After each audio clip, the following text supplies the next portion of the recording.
নমস্কার, আপনারা দেখছেন সময় কলকাতা। খেলা হবে নিয়ে রয়েছে আমি সৈকত। চোখ রাখবো খেলার খবরের দিকে। বিশ্বকাপের গ্রুপ পর্ব থেকেই বাদ গিয়েছে কাতার। 1 পয়েন্ট পেয়ে শেষ হয়েছে তাদের লড়াই, কিন্তু বাদ পড়ার পরেও আলোচনায় তারা। কানাডার কাছে 0-6 গোলে হারে কাতার, কিন্তু ম্যাচের 51 মিনিটের মাথায় যে ঘটনা ঘটে তার জন্য প্রস্তুত ছিলেন না কেউই।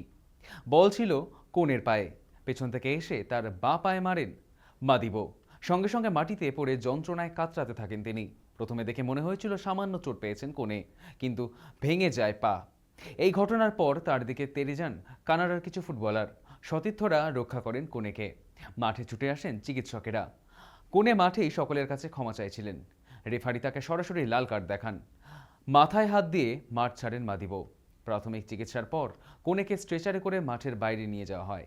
তাকে অ্যাম্বুলেন্সে চাপিয়ে সঙ্গে সঙ্গে হাসপাতালে নিয়ে যাওয়া হয়। সেখানে তার অস্ত্রোপচার হয়েছে। আপাতত বেশ কয়েক মাস খেলতে পারবেন না তিনি। কোণের কাছে ক্ষমা চান তিনি। তাতে ফিফার মন গলেনি। 5 ম্যাচের জন্য নির্বাসিত করা হয়েছে মাদিবোকে।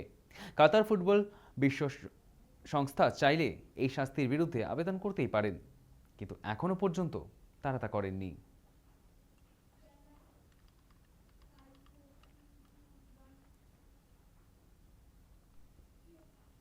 দাদা বৈভব এখন ভারতের বড়দের দলে হয়ে টি-20 সিরিজ খেলতে আয়ারল্যান্ডে।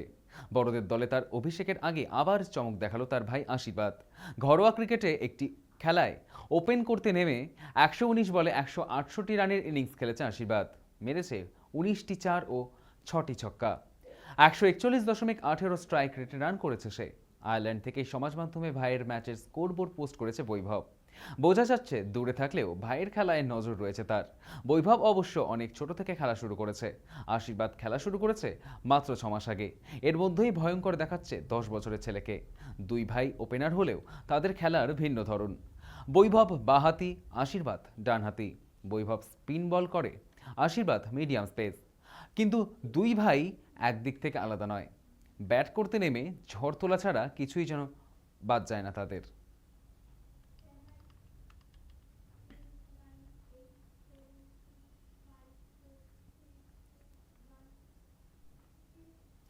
লিওনেল মেসি ও ক্রিস্টিয়ানো রোনাল্ডোর মতো তিনিও নিজের ষষ্ঠ বিশ্বকাপ খেলতে নেমেছিলেন, কিন্তু তাকে নিয়ে বিশেষ আলোচনা হয়নি। কারণ তিনি তারকা নন। ক্লাব ফুটবল খেলেন না। বিশ্বকাপের মঞ্চেই 4 বছর অন্তর দেখা যেত তাকে। সেই গুলেরমো ওচোয়া অবসর নিলেন। বিশ্বকাপের দলে থাকলেও প্রথম 2 ম্যাচে বেঞ্চে বসে থাকতে হয়েছিল ওচোয়াকে। তার সুযোগ পাওয়ার সম্ভাবনা বিশেষ ছিল না। সেই কারণেই তিনি অবসরের সিদ্ধান্ত নিলেন।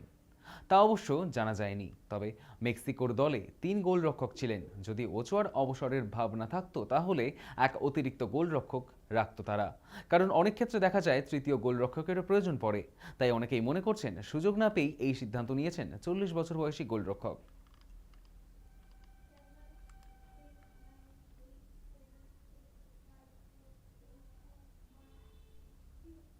গত আইপিএলে দিল্লি ক্যাপিটালসকে নেতৃত্ব দিয়েছেন অক্ষর প্যাটেল। আগামী মরশুমেও তার নেতৃত্ব দেওয়া নিশ্চিত নয়। অক্ষরের নেতৃত্বে খুব একটা সন্তুষ্ট নন দিল্লি কর্তৃপক্ষ। এর মধ্যেই লখনৌ সুপার জায়ান্টসের কাছ থেকে 15 কোটি টাকায় ঋষভ পন্থকে কিনে নিয়েছে দিল্লি। তাকে দিল্লির অধিনায়ক হিসাবে দেখতে পাওয়ার সম্ভাবনা রয়েছে।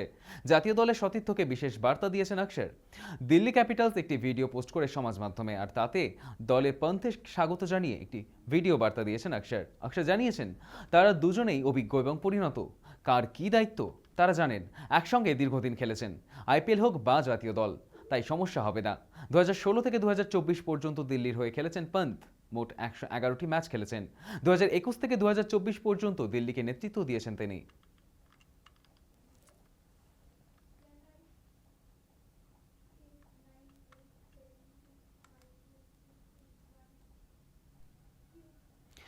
গত 22 বছর ধরে লিওনেল মেসির জন্মদিনের মুহূর্তগুলি বেশিরভাগই কেটেছে জাতীয় শিবিরের সতীর্থদের সঙ্গে।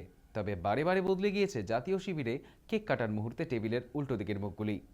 জাতীয় শিবিরে বারে বারে বদলে গিয়েছে মেসির জন্মদিন পালনের বন্ধু সতীর্থরা। রয়ে গিয়েছে শুধু মেসি। আর এখন জাতীয় শিবিরে মেসির সঙ্গে কেক কাটছেন ডি পল, এনজো ফার্নান্ডেজরা।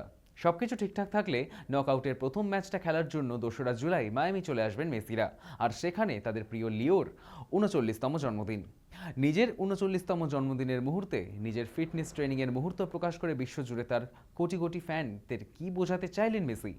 আসলে ঠিক এখান থেকে নতুন করে স্টান্স নিচ্ছেন সামনে এগিয়ে যাওয়ার জন্য।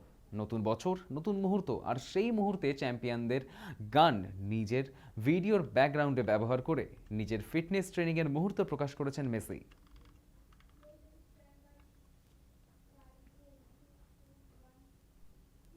খেলা হবে এখনকার মতো এই পর্যন্তই। দেখতে থাকুন সময় কলকাতা, সময় বলবে সময়ের কথা।